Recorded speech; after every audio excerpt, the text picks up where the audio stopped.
Monsoon अपने आगाज में ही बिफर गया। मुल्क भर में तूफानी बारिशों और सैलाबी रेलों से 45 अफराद जा बहक हुए। 3 रोज की बारिशों में खैबर पख्तूनख्वा में 21, पंजाब में 13, सिंध में 7 और बलोचिस्तान में 4 अफराद जिंदगी की बाजी हारे। जा बहक होने वालों में 26 बच्चे, 16 खातीन शामिल। पंजाब में 39 अफराद, खैबर पख्तूनख्वा में 11, सिंध में 16 और बलोचिस्तान में 2 अफराद जख्मी। पंजाब में 19, खैबर पख्तूनख्वा में 57, बलोचिस्तान में 10 मकानों को नुकसान। मुल्क भर में 5 जुलाई तक शदीद बारिशों और मुमकिन सैलाब का अलर्ट जारी। बलोचिस्तान के इलाके मूसाखिल, बारखान, खजदार, लसबेला और कलात में भी तुग़यानी का खतरा। कश्मीर, गिलगित बल्तिस्तान, पोटोहार, मानसहरा, हरीपुर, बालाकोट, मरी गलियात में मूसलाधार बारिश मतवक्के। दरिया काबुल सवात में पानी का बहाव तेज़ रहेगा। लाहौर, रावलपिंडी, सियालकोट और दीगर शहरों में बादल खूब बरसेंगे। कराची, हैदराबाद, ठट्ठा और बदीन में भी बादलों के ज़ेर असर।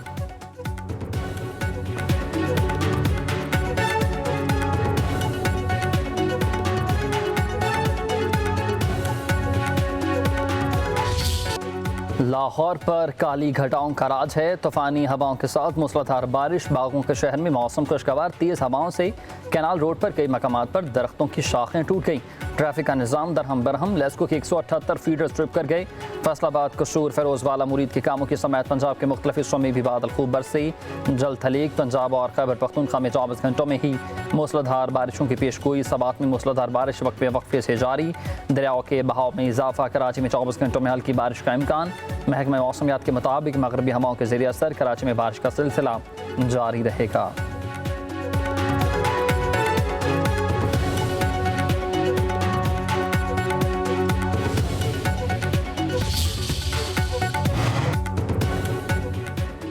यकम जुलाई से गैस कीमतों में इजाफा। ब्लैक सार्फिन, पावर सेक्टर और इंडस्ट्री के लिए गैस की कीमतें बढ़ा दी गई हैं। घरेलू सार्फिन के लिए गैस कीमत बजाय फिक्स चार्जेस में इजाफा। प्रोटेक्टेड सार्फिन के लिए गैस के फिक्स्ड चार्जेस 400 से बढ़ाकर 600 रुपये।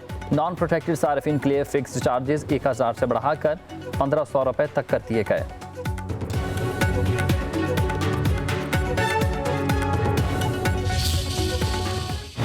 बिजली की कीमतें कम करने के लिए मिनिस्टर ऑफ पावर और हमारे टास्क फोर्स बिजली के, उन्होंने बेपनाह मेहनत की। करप्ट माफिया है उसके खिलाफ बड़ी मजबूती के साथ इकदामात किए गए।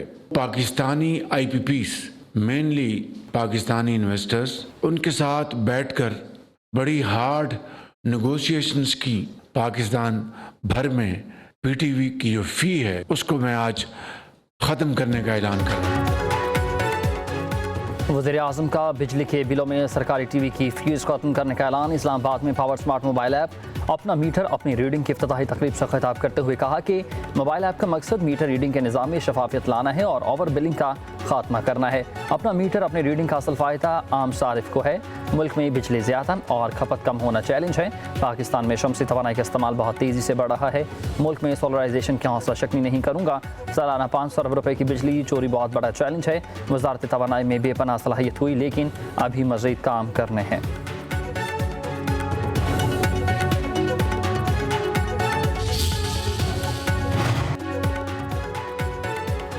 सियासी मंजरनामे में तब्दीली मतवक्की। वज़ीर-ए-आज़म शहबाज शरीफ अचानक चौधरी निसार को मिलने उनके घर पहुंच गए। चौधरी साहब आप तो हमें भूल ही गए। वज़ीर-ए-आज़म का चौधरी निसार से ये शिकवा। नून लीग ने दोबारा शमूलियत की दावत दे दी। इंतहाई खुशगवार माहौल में होने वाली मुलाकात में सियासी सूरत हाल और अहम उमूर पर तबादला ख्याल। वज़ीर इत्तलाआत अताउल्लाह ताड़र भी वज़ीर-ए-आज़म के हमरा थे।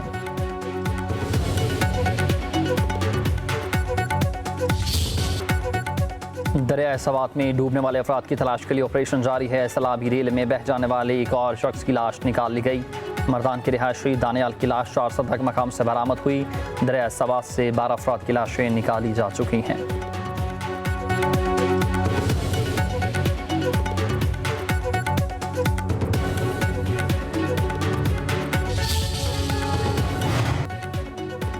वज़ीर दिफा ख्वाजा आसिफ की दरिया सवात में डूबने वाले अफराद के लवाहिकीन से ताज़ीयत के लिए दस्तका में आमद। मीडिया से गुफ्तगू करते हुए कहा कि ये इंतज़ामी नाअहली और गफलत की इंतहा है। हादसात अल्लाह ताला की जानिब से आते हैं लेकिन उनके सद्देबात के लिए कोई इक़दामात नहीं किए गए। रेस्क्यू वाले ताख़ीर से पहुँचने पर भी खाली हाथ। हुक्मरानों को अपनी जिम्मेदारी पूरी करनी चाहिए।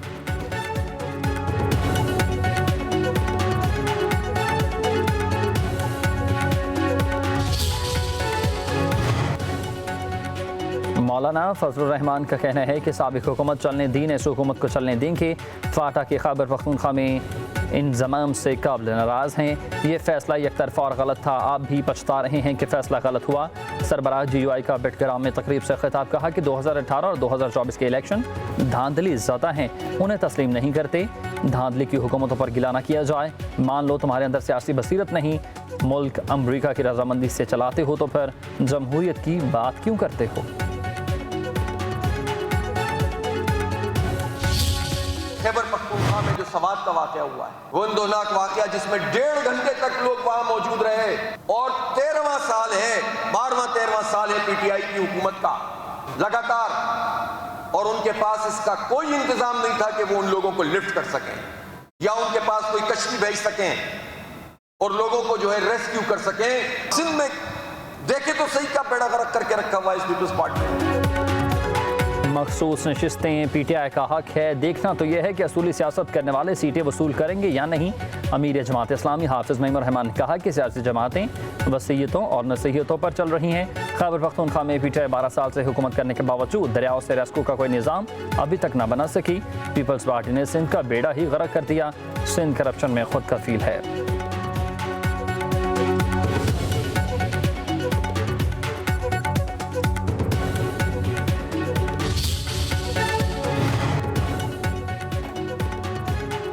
हाफिज मईमुर रहमान अब तक मेयर न बनने के सदमे से निकल नहीं रहे। सिंध के सीनियर वजीर शर्जील इनाम मेमन का अमीर जमात इस्लामी के बयान पर शदीद रद्द-ए-अमल। कहा कि पंजाब में बैठकर सिंध के बल्दियाती निज़ाम को टारगेट किया जा रहा, ये सियासी मुनाफिकत की इंतहा हो चुकी। सियासी नाकामियाँ छुपाने के लिए हुकूमत सिंध पर इल्ज़ामात लगाना मुनासिब नहीं। नफरत पर मबनी बयानात से अवाम को गुमराह न करें।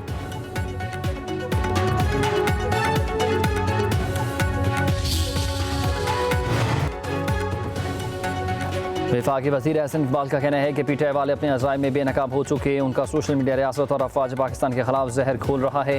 कारकुनान से खिताब करते हुए एहसन इकबाल ने कहा कि पाकिस्तान को दिवालिया होने से बचाने के लिए कई मुश्किल फैसले किए। हमें मुल्की मईशत को दोबारा पैरों पर खड़ा करना था। आज पाकिस्तान में इत्तेहाद और यकजहती की ज़रूरत है।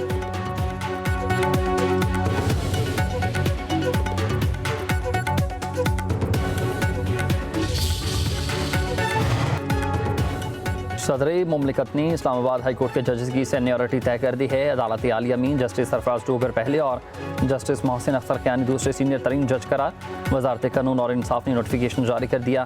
जस्टिस सरफराज डोगर, जस्टिस खादम सोमरू और justice Mohammad Asif Islamabad high court के मुस्तकिल जज होंगे। सदर ने सीनियरिटी की मंजूरी सुप्रीम कोर्ट के 19 जून के फैसले की रोशनी में दी। नोटिफिकेशन के मुताबिक जस्टिस मियाँ गुल हसन औरंगजेब सीनियरिटी में तीसरे नंबर पर होंगे। जस्टिस तारिक महमूद जहांगीरी चौथे, जस्टिस बाबर सत्तार पाँचवें और जस्टिस सरदार एजाज इसहाक छठे नंबर पर मौजूद।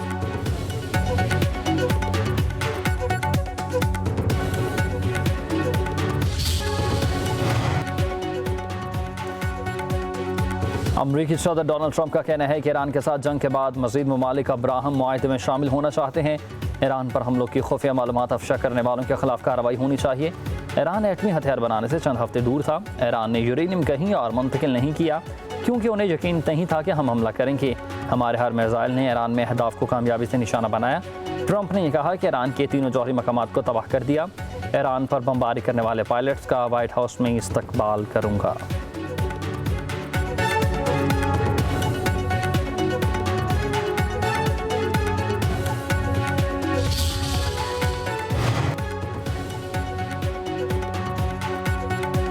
ईरान का अक़वाम मुत्तहिदा से अमरीका और इसराइल को ज़ारे करार देने का मुतालबा। ईरानी वज़ीर ख़ारिजा अब्बास अराग़ची ने अक़वाम मुत्तहिदा के सेक्रेटरी जनरल को ख़त लिख दिया। ख़त में लिखा कि अमरीका और इसराइल को जारहियत का आगाज़ करने वाले फ़रीक के तौर पर बाज़ाब्ता तस्लीम किया जाए। दोनों ममालिक ईरान को पहुँचने वाले नुकसान के मुआवजे की अदायगी भी यकीनी बनाएं।